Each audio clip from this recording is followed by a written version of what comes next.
Hey GH peeps, what's happening? It's your girl, Taweri Babes, coming at you with a late night review for Tuesday. That's right, folks, it's Taco Tuesday. Tori didn't get her tacos, but I hope you guys did. Well, if you like tacos. I love tacos, but I had something just as good. But I hope you guys had a good Tuesday because I had a pretty good one. We got a lot of rain, a lot of storms, a lot of power lines down, a lot of trees everywhere. I love rainy days. I love rainy days. I even love rainy, stormy days. I don't love rainy, scary, stormy days. You know what I'm saying? But I do like watching them on TV. I love watching those kind of natural disaster movies. I don't know. It's just crazy. But anyway, I'm getting off topic. How was GHing for you guys? Any highs? Any super lows? Super lows? Yeah. I don't know. For you guys, I don't know. For me, it was a super low day. Not super low as I was not happy with the show. I was extremely happy and hurt and crying and all in my feels about today's episode. Oh my gosh, guys. You want to talk about Finn? The drinking, losing dad, and calling Chase. Oh, and the Dante and Sunny conversation. Oh my God, guys. Oh my God. Okay. That had me all in my feels. That had me all in my feels. But anyway, please leave your highlights, what you had, for today, what you felt for today. Please leave your comments about today's show in the comment section. You guys know I love your feedback about today's show. And if you haven't already, please like and subscribe. Hit that subscribe button. It does help out me. Gets me out there in the soapy algorithm of things.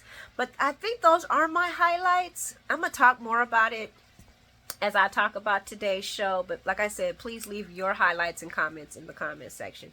You guys be having me rolling. And, y'all be telling me stuff because I be forgetting things. You know what I'm saying? So I love that. I appreciate that. Because I be like, oh, I forgot about that. And then I really be wanting to gossip. Oh my God. But I can't because I'll be at work and everybody be like, Troy, what you doing? You're supposed to be seeing people. Let me get to it. So Joss and Dex is chill healing at the park. And I am sitting here like, okay, because they say that he almost lost his eye, right? If they would have got any closer. And I'm like, so why are you in the sun? Why are you in your bloody clothes sitting out in the sun? You got eye injury, bro. You should be at home in the dark, chilling, resting. Talking about his head and all that. You should be at home. Why? That made absolutely no sense that these two were meeting in the park in the sun with an eye injury. No sense at all. Y'all let me know. Because I was aware if you had an eye injury, the last thing you want to be is in the sun. But anyway, he tells Jocelyn that he doesn't want to be a burden. And Josh just wants to spoil him for everything that he's went through. But Dex is like, hey, nah, look, I don't want no short time spoiling. Don't be giving me no short time love, no part time love. You know what I'm saying? I don't want to get used to this. And Joss brings up the fact that she doesn't want to lose her rep by dancing with a terrible dancer. Dex nicely. I like Dex. I like his humor. He be cracking me up. Dex reminds Joss that Cousin Patty could not get enough of his lack of rhythm. Well, Dex, that's because you're cute to look at too, honey, okay? Dex mentions to Joss about her putting her attention to someone more worthy instead of Sunny. Oh my God, I agree with that. I'm actually enjoying watching Jocelyn more without her hearing her say, Sunny has to go down! Sunny! Oh my gosh, that was starting to really drag the water. And that's when he gets the call from Mike. I'm going to read through this, even though we haven't really talked about the, what Michael talks to Christina about, but you guys seen the show. He meets Dex and Joss there at the park. They still at the damn park, and I'm like, really? So he's standing in the sun like this? Take this boy home. Get him some rest. My Lord. They discuss Christina seeing Sonny in his worst. And Michael tells Joss that, Christina's eyes are wide open now because Joss is like, I've been always, arguing with her back and forth about Sonny, who's Sonny, this, Sonny, that, Sonny, this. And he's like, oh, you don't have to worry about that. Christina sees Sonny for exactly who he is. And guys, y'all give me some feels on this one, okay? I need y'all feels. Because y'all be, y'all lace it right for your girl. You know what I'm saying? I'm looking at this and I'm like, okay, so we know... As I can remember, Christina is older than Jocelyn, but yet they portray and write Christina as an infant, kind of, not an infant, but as a younger person, a younger minded person, and Joss being the more, knowing of things that's going on with Sonny, not naive about what Sonny is. And yes, Joss is a little biased, because he hurt my mom, you know what I'm saying, and that's a little Jax. We just gotta cut it what it is. That is little Jax. But it seems like she is just a lot more in tuned to what's about Sonny. And I know everybody's gonna say, well, Alexis kept Christina out of that life and kept her. It don't take a rocket scientist to see what this man does, what he does. And I hear all the, I was just walking, I just didn't want to face it. Girl, you almost 30 years old. Get over it. I mean, like, how long can you keep claiming that naivety? It was just starting to annoy me with that. But anyway, Dex asks Michael why is his reason for seeing him. And we all know why he's coming to see him. He wants to know if you're going to press charges on his daddy. And guys, I don't know if I have the popular opinion about this, but I'm just gonna say it. Yes, I do think Sonny needs to chill. Enough is enough. E-I-E. Okay? You just can't keep going around kicking people's asses and getting away with it. Now, I do think Sonny would probably be in a little... I don't know. Sonny and Brennan being in prison together would be interesting. Because they, Brennan bought power, Sonny is power. You know what I'm saying? I mean, Sonny know people, So, I don't know how that would be. But to be honest with you, this Sonny going around being reckless, destroying his life, this is starting to get kind of crazy. And if the only thing that can slow him down and maybe they can look at his medications and then they can see, oh my gosh, he's not even, he will be in prison all of a sudden he wake up, oh my God, what the hell? I don't know. But something's got to stop this rolling ball that's going to crash and burn. But yeah, Michael wants to know, is Dex pressing charges against Sonny? And I was just like, well, I think he should, but y'all let me know what y'all think about that. I don't think Dex is, but y'all let me know. Brooklyn and Chase are about to start their part 2 of their honeymoon, and Brooklyn is working on her Italian while Chase is looking at a yacht magazine. Guys, I caught that, right? I was like, hold on, is Brother Man really looking at a yacht magazine? I mean, like, y'all just got married. You already trying to figure out how you gonna spend your wedding presents. And I wrote down, he is technically in bed and married to a Quartermain. So I guess a yacht is a perfect thing to start checking into. It's just odd to me. And maybe it's because of where they were going and they were traveling that, magazines of yachts would be in the airline, but y'all seen it. And Mr. Chase lets Mrs. Chase know, girl, there ain't gonna be no sleeping tonight or tomorrow or any time. Not after how much he paid for those tickets, sold his truck. Okay, I'm joking.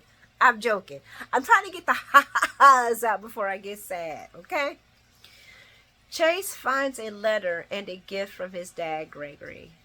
It's a compass, so they won't get lost in translation with each other as they travel through their journeys in life, and they will always be able to find themselves right back to each other. And I was like, "Aw." I'm going to stop right there because I want to kind of go back to that, and I hope I remember to. And we're going to talk about, we're going to go over to Finn's, where he's getting Violet ready to go to school. And Gregory, of course, is still sleeping. And I wrote, We hope. But possibly not. But we hope. Violet wants cake for lunch, and Finn's like, you mean peanut butter? She's like, oh, yeah, okay. And Finn's on banquet duty. And when they leave, y'all do notice that the camera pins to a bottle of Tire Track bourbon, a gift from the Sorellos. So it's like they're already like, dun, dun, dun. And I'm like, how did that get there? Like, who brought that in? Because I already know his father wouldn't have brought that in. You know what I'm saying? So how did that bourbon get there? Who put that there? Chase didn't bring it. He went right to the thing. And I didn't see Gregory bringing it in. Did Violet bring it in? Was it tucked in the bouquet, the flower bouquet? Was the bottle of bourbon tucked? Where did this bottle come from? And I wrote down, it's the people at GH trying to set Finn up to start drinking again. Because where did this bottle just magically appear from? But anyway, Finn comes home bringing bagels, a cinnamon raisin bagel for his dad. And he calls his name out several times. And there's no answer. It was the last call that Finn made, calling out his dad, that made me, okay, first of all, I can't remember Finn's actual name. I can't.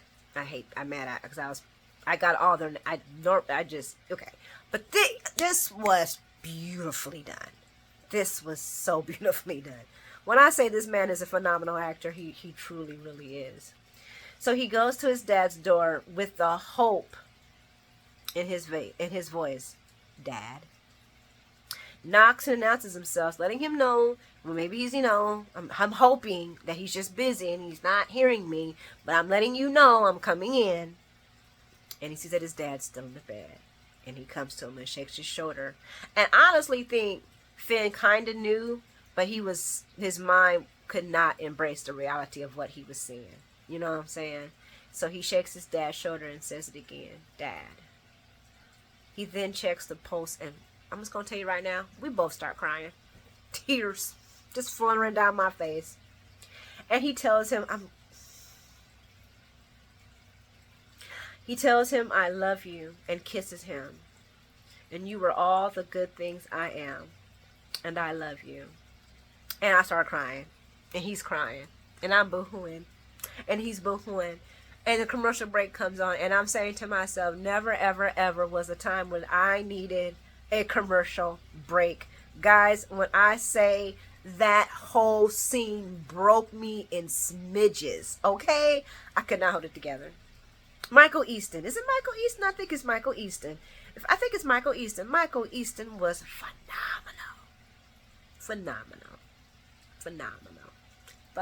I think it's Michael Easton. I would be so mad if I'm saying this man's name wrong.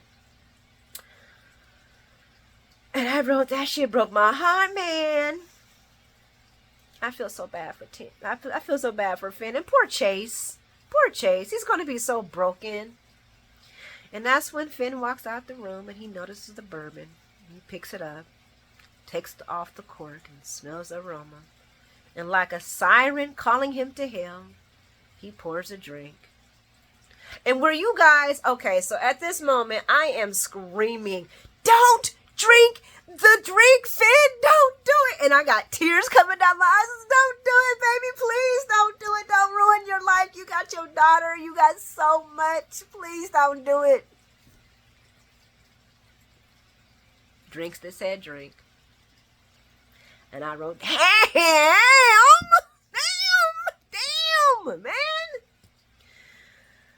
And I was scared for a moment when he was talking to himself. I was like, oh my gosh, he didn't had his first sip. He drunk now. He's just sitting there talking to nobody that's there. And of course it was the police. And they come to pick up Greg. And he passed around at 2 a.m. Heart failure. He had no pain. And Finn is okay. I'm going to say we was okay until they pulled that sheet up. And then now we both crying. Now we both crying. I got to pause it. And now we both crying again. And he's just drinking and hurting and debating on calling his brother. And this is where I was like, oh my gosh, please, GH, allow this part. I don't want to deal with the brothers being at odds about something when they need each other so much. So I was hoping that the script wasn't going to have that that Finn didn't tell Chase because he was leaving for his honeymoon. I was hoping that Finn would call Chase, and he does. And now Finn's just drinking and replaying the ugly argument when Violet walks in, and I'm like, and I'm pretty sure Gregory did not want his son those words to be replaying in his. Okay, I'll be right back, guys. I'll be right back. I'm sorry. Sorry, guys. I'm sorry. I told you this scene got me in my feels. And he was like, and I'm saying to myself, I am damn 100,000% sure that Gregory does not want Finn replaying that foolishness in his head over and over again about how he hurt his dad. And if Gregory could wake up and just take all of that away from Finn, I'm pretty sure he would. But you know, Soapy GH, they gotta make it terrible. And Violet, she don't even got her mom there, and now her dad's gonna be going down the drain with this drinking, most likely. I'm not gonna say he's going down the drain. I hope that does not happen, but. So we're gonna jump back over to the Chases. So Finn calls Chase to tell him, and of course Chase is in shock, and he's like, "What are you talking about? I was just seeing Dad. I just seen Dad at the wedding. I was just seeing seeing him." And Finn tells him that their father went to sleep and basically didn't wake up, and that it was heart failure, and he felt no pain. And I could mention the fact that Finn had told Chase. And I'm going to mention the fact that Finn had told Chase that his dad died with no pain. And then Chase asking the question, did he feel any pain? But we have to understand that kind of conversation, you're really not hearing anything. You're not. Your parent. It's your parent. Your parent just died. So you're not listening to anything what they're saying. So it's just natural for Chase to say that. To ask that question. So I don't think anybody should get mad about him asking, did he have any pain? Because Chase doesn't. Yeah. And luckily enough, Chase has got Brooklyn there holding his hand. And I'm glad Violet walked in, and I'm hoping Violet calls Elizabeth. And I'm thinking to myself, so odd. And guys, I think the writing's on the wall for Finn and Elizabeth. I know somebody has said that they said that they weren't going to get married, but that didn't mean they were breaking up. But I'm starting to realize that I think the writers at B are starting to put the proverbial end to the Fliz affair. But we're going to move along, and I'm going to get to the next one. Court date for Alexis, and she's running late. And guys, before I get into this one, I'm just going to keep it real. Alexis and her whining and pining about being a legal beagle was starting to really work my nerves. It was like, girl, either you're going to do this or you're going to pack up your little ugly suit. No, I'm not. It wasn't ugly. And take your ass home. I don't want to. I really didn't want to see a scene about her and her cold feet when we got Sonny and this stuff and we got Gregory and this stuff. I really just... I didn't care for this storyline today. I love Diane. She was phenomenal. But I'm gonna just, I was just like this. I'm not, Alexis is just, anyway. So basically she set her alarm for PM and not AM. Her suit's now wrinkly. And I'm thinking to myself, wasn't it the same suit that you showed the girls? But I don't think so, because I think those were dress suits. She burned herself in the shower. And I'm like, she's nervous. It's understandable. She's flipping out because she's about to get something that was, that she threw away. And she could have the chance to do it again. And Alexis was happy being a lawyer. But Diane's like, girl, we will get through this. Diane walks in. She was like, what the hell? You're not even dressed. And that's when all that, Alexis tells her all that shit that happened. And of course, the portable steamer to the rescue. Diane asks if this is normal for Alexis with her pre-trial jitters. Is this like a new situation because you haven't done this in a while, or what's going on here? And Alexis is like, nope, you're the only one with veins of steel, my dear. And Diane laughs at Alexis and informs her before she goes to court, she actually screams into a pillow to get all of the anxiety out, and that it's a benefit for the blood rushing to her face because it plucks and it lifts, and she doesn't have to do any facials. I'm like, that's how Diane stays amazing. Alexis is scared and feels like she was bullied into doing this. And Diane's like, girl, don't be trying to twist history. Now, that's what you're not going to do. And P.S., she's a lawyer, so she knows exactly how that conversation started. But Alexis thinks the least painful path is to cut ties and run. Diane reminds Alexis about why she's doing this, all the countless people and pro bono people that she wanted to help, and how Diane has spent countless billable hours pro bono work to get your law license back. And now you want to say you just want to throw it away? I don't blame her. I would have brought that up too. And Alexis is like, oh, so the guilt is real. I'm like, yeah, girl, and it should be. Diane also brings up that some say that Alexis is Diane's equal, but of course Diane would never say that. I agree. Maybe I just love like Diane, like way more than I could ever love like Alexis. And I wrote again what I said at the beginning. P.S. I am so over Alexis and her whining and bitching about being a lawyer, because just 2-3 weeks ago we were whining and bitching about working with DeWitt, which I'm glad Diana brings up, because that's what you can go back to. You can go back to that life if that's what you want to do, if that's what you really want. And I'm like, girl, either do it or you don't. I just don't want to hear about it no more. I mean, guys, I just would want to go back and they say, okay, she got her license back. Yay! That would make me happy. We don't need to talk about her getting it. We don't need to hear that part. That is one part that could be in the background, and we just hear about it. I mean, it means nothing to us. And I see that in the scenes that are going to show us her being in the court trying to get her law license back. Yeah, I'm pretty sure yes, some of y'all will say, yes, Tori, we want to see it. Not me. I'm just being real. I don't care. We gotta move along because Tori is just too much today. And Christina wakes up feeling terrible and keeps having visions of her dad tap dancing on Dex's body. I can't believe some of this shit I be writing. Blaze got food, but oddly enough, she don't want it. She just really wants to talk to her family.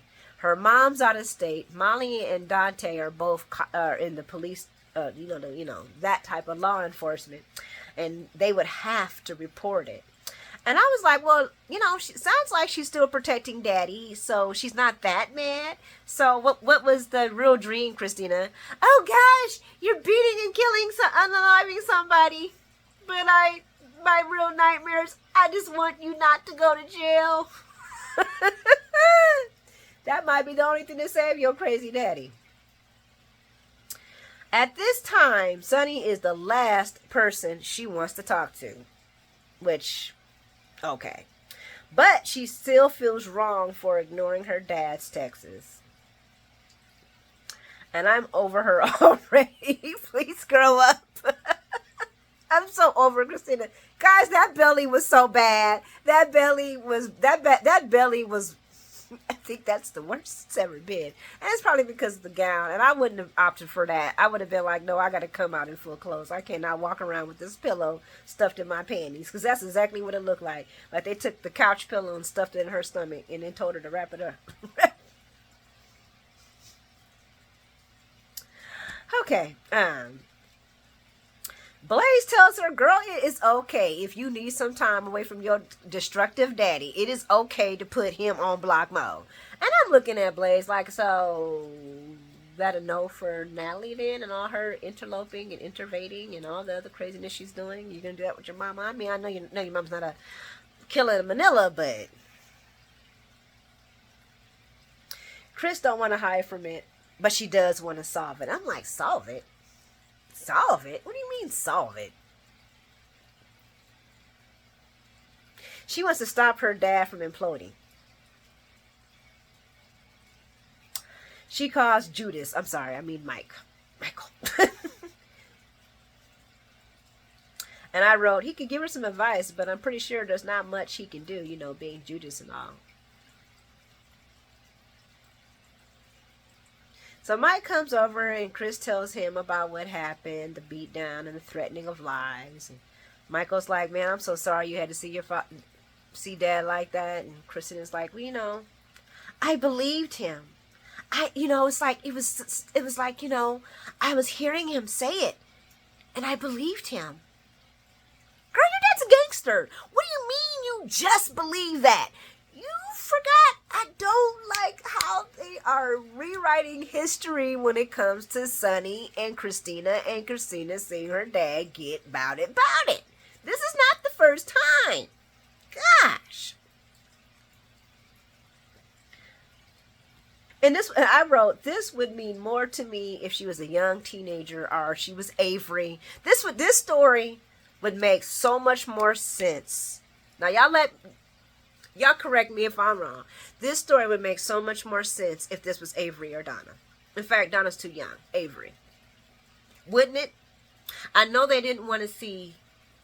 probably didn't want to have a kid be exposed to that kind of violence. And with that, I understand.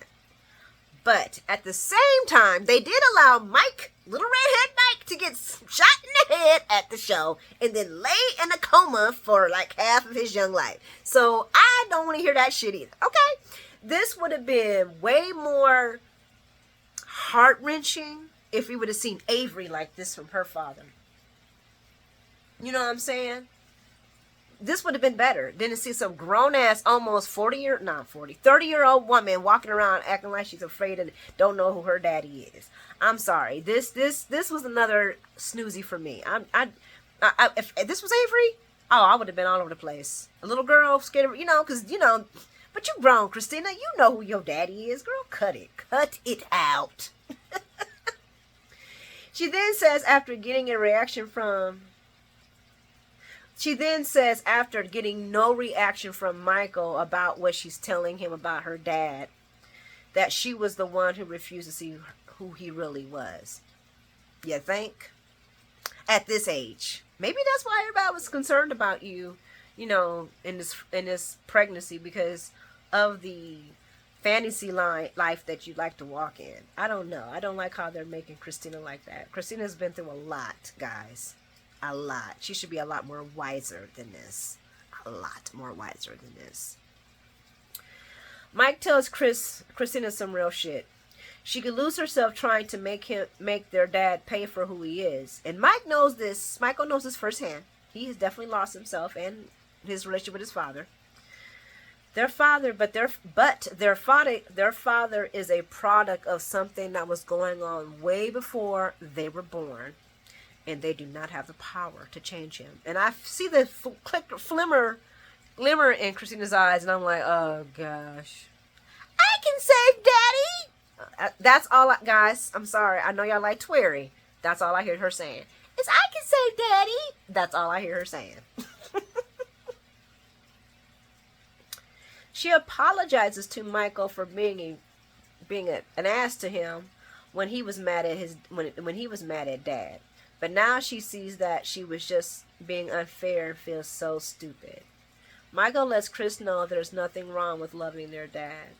Michael lets Chris know that they are not the ones to clean up their dad's mess.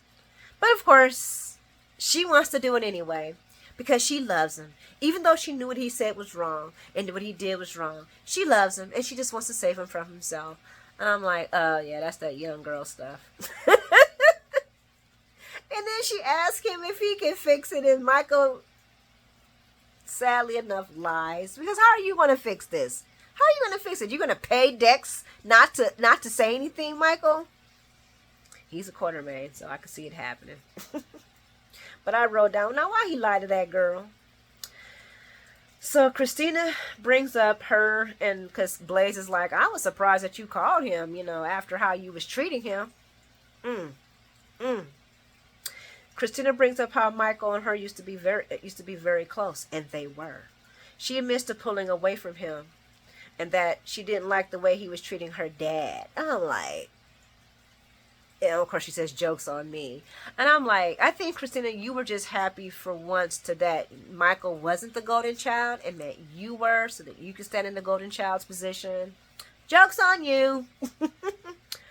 But bro always got my back, and Michael does. She admits she's lucky to have Blaze and asks, is this too much baggage? And of course, I don't see Blaze going anywhere. And I wrote down, P.S. I cannot stand this naivety act. I can't even say the word I said. Naive act and that fake ass belly. Guys, I was like, I couldn't even pay attention because my eyes kept going to the belly, and I'm like, I'm trying to get caught up because it's a serious scene, and all I keep looking as the pillow belly. So I think this is the last one. I'm checking real quick, but this one here was pretty gut-wrenching. Oh, this is the last one. This is the Sonny and Dante conversation. Okay, guys, I really had a lot to say about this conversation, so let's just delve right into it. So Sonny goes and sees Dante. Shots. Limoncello shots. Dante says they're gross, but they did him in. And I'm like, baby, it's because we older now. I almost got unalived by shots. I know how dangerous they can be. Dante sees his dad's hands, and the music changes. And Dante straight asks him, who you punching on now? And I had to say, okay, real talk, guys. Sonny is just out here beating people's ass. Just sigh now, Dex. I mean, who next? He just out here just knuckle punching people. Enough is enough with this, okay? And he says to his father, you beat up Dex? And Sonny's like, yeah, so. I'm like, oh my God. So? He's like, what the fuck? I'm like, what the fuck, dude? Please sit him down somewhere. Please, somebody. Sit Sonny Corinthos down somewhere. He is just out here being reckless as hell, okay? And Dante says, well, you know he's a cop. He's not a cop. He's a training cop. He ain't nobody special. And Anna's like, and he's like, Anna ain't gonna see it like that. When we know Anna most definitely is not going to see it like that. In fact, she's gonna be pissed and want Sonny's ass. That didn't come out right, but you know what I meant. Sonny says if it was that serious, he'd be in a cell now. And Dante tells him words take time.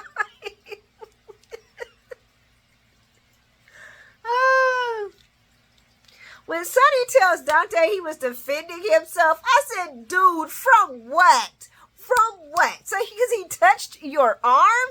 Really? What was he defending himself from? From your own hits? You were hitting Dex so hard, your hits were hitting you back? Come on. And Dante's like, Dex came after you? Yeah. And that's when Sonny tells him about the wedding and how he was being friendly with Gloria and dancing with Lois and just being all Mr. Nice Guy and getting it on the dance floor, mocking him in his anger because he couldn't do anything about it. And I know a lot of people were saying, why was Dex there? Dex shouldn't even been there because Dex was invited. Because Officer Chase invited him. He wanted Dex to come. He wanted to make Dex feel like he was part of a family, part of the cop family, so that's why he was there. He was there because Chase invited him. But anyway, Sonny said Dex was acting like he owned the place. So he grabbed my arm and I beat him up and I was defending myself. I was like, he sounded like an old grumpy man when he said it. But I didn't come here for no lecture. I want you to deliver a message to Christina. She's seen the whole thing. And I'm like, this dude is wild. So you don't want to hear anything about how dirty dog doo-doo you were. You just want your words to be heard. That almost sounds like old Sonny to me, to be honest with you.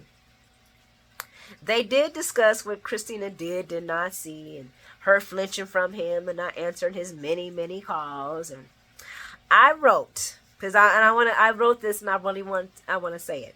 I will give you this. Maurice is playing the hell out of this part. Okay? You want to talk about showing all the symptoms of a man that's going through mania. He got the shaking. He got the handshakes, the confusion, all of it. He's got it down. And Maurice is killing it. I mean, he's killing it. He's making it so believable. This conversation was actually very painful painful to see. But I have to pick myself up after the Gregory thing. I'll be crying. I will literally be crying through this whole entire show. Okay? Well, not the Christina and Alexis part. And the Joss and Dex part. But to me, the Finn, it was like Finn losing his father. And Dante's losing his father, in a way. But let me go back. Because Michael already lost his daddy. Well, not his second daddy.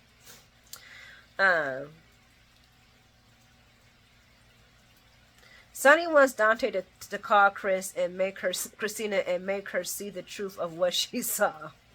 Truth is, you kicked Dex's ass. That's the truth. I don't know what truth you think you're going to change that from. Oh, and that he threatened to unalive him. I don't know how you're going to walk that back either. Dante's like, I can't do that, man. I'm a cop. And even if I wasn't a cop, still ain't going to do that. Sonny looking all shocked and shit like, what? You ain't got my back? And he starts accusing Dante of being against him. And brought me back to Carly flashback. I did my own flashback. And I remember when Carly and Sonny were in the Metro Court and this same conversation was happening. And Carly's like, every time somebody says that something you don't want to hear, all of a sudden they're against you. Dante tells Sonny that he does love him and he is with him. But he's a cop. He brings up the fact that if Dex does decide to press charges, everything that Sonny said, he will have to basically collaborate in that case because you said stuff and everything you said can be used in a court of law. He then punches the table and asks his father, why would you put me in this situation? Why would you put me in this position? When I say that's the first time I've seen Dante get like that with Sonny, it's been a long time. He hit that table hard and he was like, why would you do this? Why? He was pissed. And then as Sonny was talking, you could see Dante's face. He's like, no. Nope. And he's looking more mad. But he says he then punches the table and he asks his father, why would you put me in this position? But you know what? Fuck this. Fuck that. Fuck all that. Let's talk about Chris. You want me to you want her to lie to the police for you, to protect you? That's what you want?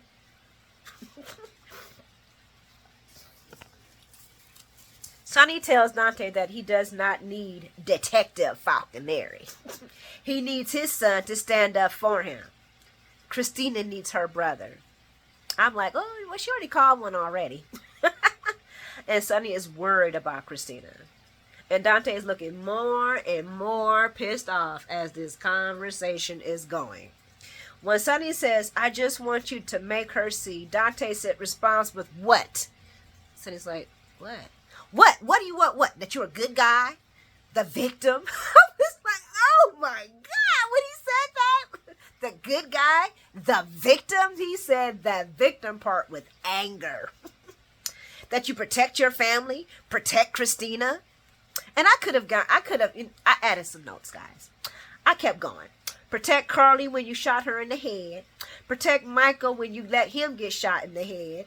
Protect Morgan when you continue to go after Julian. I'm going to stop because I think I'm going too in. But y'all see where I'm going with this, right? Sonny wants Dante to tell Christina that he loves her and he needs her and it was an accident. And I was like, bro, that was no accident. What? Now you're changing history again. I was like, so Dex ran into your fist. He fell into the pummeling of your fist. He pushed himself into the kicks. Kick me here, kick Sonny, Sonny, Sonny. He was defending himself. The truth. Dante tells Sonny that he will talk to Christina and make sure she's doing okay. And he will stay there till he knows that she's doing okay. But what he's not going to do, is carry his daddy's water anymore. He continues that he's not going to defend Sonny for the life that he has made for himself. So, guys, we have one son losing a father due to tragedy, ALS, and we have another son losing his father not for life, but losing his relationship with his father due to his father's decisions. To me, this was like two great losses, and not just Dante and Sonny, but Dante, Sonny. I mean, Sonny's losing his kids. The only thing he's going to have right now is Avery, because Carly's like, no, Donna, sorry, now you acting too crazy for me. I can't let Donna see you like this. You're not going to take things serious. I can't bring Donna into this craziness. Donna, Michael, him, he's Judas, so that ain't happening. Joss has already kicked rocks. She ain't thinking about Sonny. Spencer's gone, and they weren't even really close anymore. And